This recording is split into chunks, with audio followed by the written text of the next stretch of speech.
Does director Bryan Singer's return to the X-Men universe pay off? Today we're going to see if that's the case. I'm Tommy Bowyer from Movie Rewind, and without further ado, let's get into it.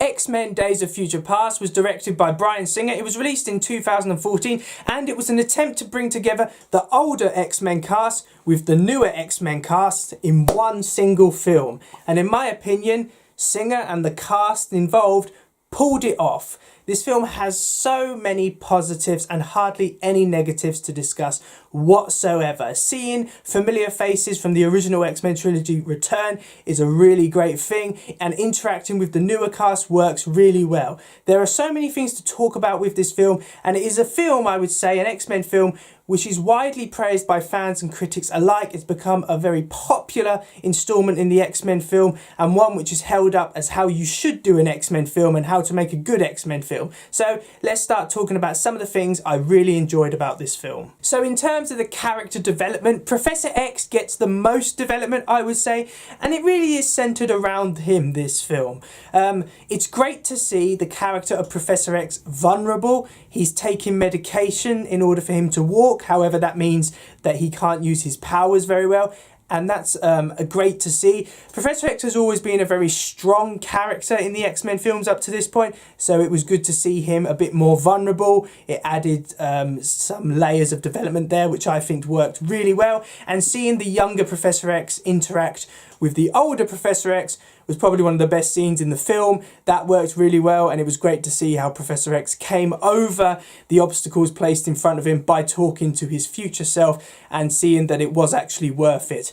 Wolverine and Mystique also get good levels of development. I think that it was a wise choice to have Wolverine return to the past to interact with the newer cast, because by this point Wolverine is probably the most popular and well-known characters in the X-Men film series, so I just think it made logical sense to send him back and see him interact with all people.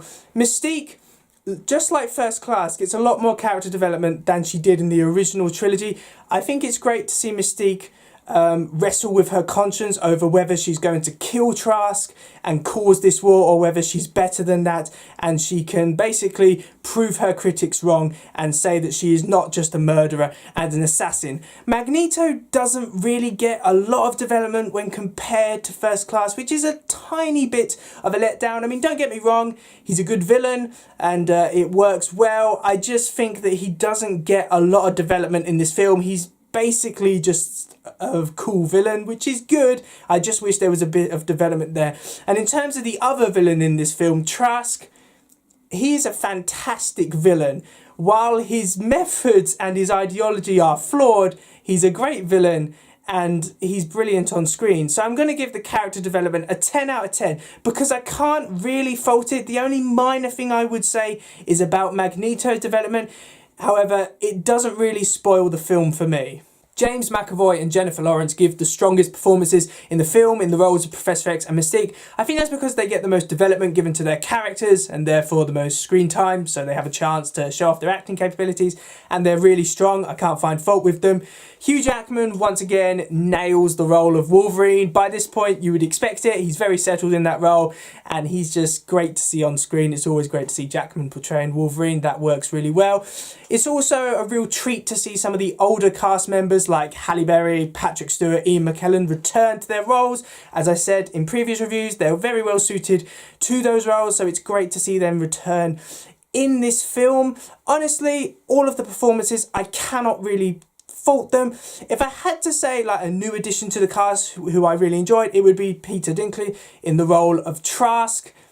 Fantastic actor, really well suited to that role, and is just very intimidating on screen and can actually persuade you to his arguments, even though you know his arguments are very flawed and possibly insane. So overall, I would give the performances a 10 out of 10 because all very well cast, very well acted, can't find fault with any of them. The effects. Now, straight off, the Sentinel design, both the future one and the past one, are exceptional. They work really well. They look really intimidating, especially in the future scenes. Such formidable opponents, and they just have such a great design, so that works really well. And that goes for the majority of the effects. I can't really find fault. By this point, you'd expect all the CGI to be up to date and still look good. It's not outdated in any way, so all of those CGI scenes work really well. The action scenes, there are quite a few unique action scenes. If I had to pick out one, it would be the Quicksilver fight scene at the Pentagon. That's an amazing scene, very well choreographed, very well executed, so that works really well. So I would give the effects a 10 out of 10 because there's no real faults with any of them. I like the Sentinel designs, the Quicksilver fight scene is a standout, and all the CGI still holds up to this day. The story and writing in this film is exceptional. It's one of the strongest scripts in the X-Men film franchise. It has jokey and more light-hearted moments when it needs to. It has great interactions between different characters, especially between Wolverine, past Professor X, and Beast. Those interactions work really, really well.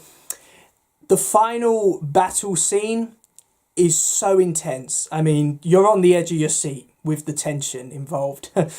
Where you can see in the past they're trying to prevent Mystique from shooting Trask and Magneto from making matters worse. That works really well. And in the future, where you see the X-Men getting taken out one by one by the Sentinels, who they cannot really beat. The Sentinels are so powerful by this point that they're basically just holding them off until Wolverine in the past can try and prevent this tragedy from happening. Fantastic scene. The music, just seeing the X-Men one by one getting killed works really well. You can get very emotional because of course you've seen these, especially the older cast members, progress through the course of previous X-Men films, so that works really well. Honestly, a very well paced script. It has light-hearted moments when it needs to, and it gets very intense, dark and emotional when it needs to as well, which works really well. So in terms of the story and writing, I'm going to give it a 10 out of 10 because it is one of the strongest scripts in the X-Men franchise, no questions asked. So for this film's special recognition, it's got to be how well they integrate the old cast and the new cast in one film. Now, this could have been something which easily could have gone wrong and pissed off loads of fans. It has just enough in it that focuses on the new cast that it can be classified as a sequel to First Class. It seems like the natural successor.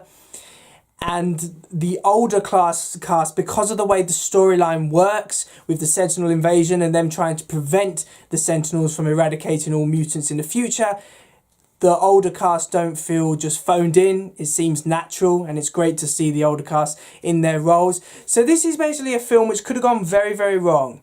However, under the careful directorship of Bryan Singer and the writers and the actors and cast involved, they pulled it off. Oh my God, they pulled it off. So for this special recognition, I'm going to give it a 10 out of 10 because they just integrated the cast very, very well. I wish more franchises did this because it was a treat for fans and it paid off. So in conclusion, X-Men Days of Future Past can be summed up as a pure treat for fans and moviegoers in general. It does everything that not only an X-Men film, not only a comic book film, but a film does in general. It has an excellent cast with some very stellar performances, a great script which is well paced. It integrates the old and new of the X-Men cast really, really well, and it stands out as just a fantastic film, and that is why X-Men Days of Future Past gets a very well deserved 50 out of 50, which gives it a grade 1 ranking. Honestly, this is an amazing film, not just a comic book film. It's just, quite frankly, an amazing film. So thanks for watching, guys. I really do hope that you enjoyed my X-Men Days of Future Past movie review. Please remember to like, comment and subscribe in order to receive great and maybe even improved quality content in the future. Now, the next film that I will be reviewing in the X-Men franchise is Deadpool, a film which, of course, has had a very lasting impact on the X-Men franchise. So I'm really looking forward to reviewing that film, and I will see you in another one. See ya!